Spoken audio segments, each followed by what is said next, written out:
got another ALA arc for you, and forgive me because I'm sick, and this is maybe the fourth or fifth book that I've read today, and I might lose my voice at places, but I wanted to read this one for you. This is The Witch's Kitchen.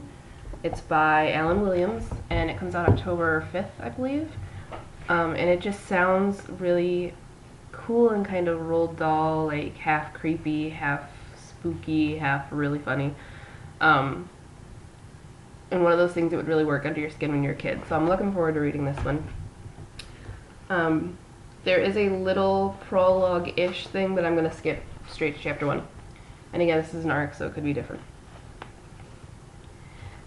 Give her to me.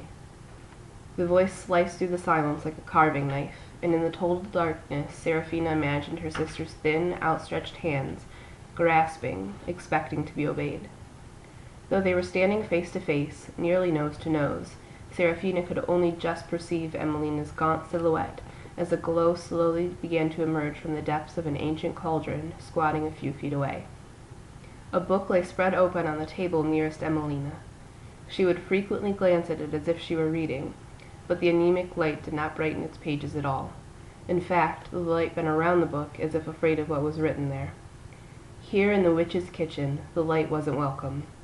The foul, creeping things that dwelled here did not enjoy the light. The darkness kept their secrets. Seraphina obeyed her sister, extracting a small, bloated body from a red velvet sack with her thick, rough fingers. A huge, hulking woman, possessing incredible strength, Seraphina's pale pink mottled skin hosted patches of dark brown freckles across her cheeks and nose. Still unconscious?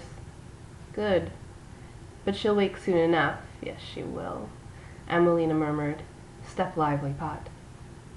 Tall and as angular as a gravedigger's spade, she considered herself an expert in the crafting of bitter sorrows. Her hair was long, black, and as rigid as piano wire. The cauldron's 4 grotesque legs began to move on cloven hooves. Like a frightened, wounded horse, clipping and clopping in an uneven rhythm, the cauldron lurched to the sister's side and lowered itself, shivering, into a crouch without spilling any of its contents. Seraphina paused, glancing at the small body held tightly in her meaty fist as she handed it to her sister. Reaching up, she fidgeted with the pearl necklace stretched tightly around her thin neck. Emelina glanced up, surprised at the sound of soft clicking in the dead silence. By the growing cauldron light, she saw the small skeleton of a bird perched atop Seraphina's rounded left shoulder. In one eye socket, it had a single raven black eye. The other was empty. It stared back at Emelina, paused, and clicked its beak again.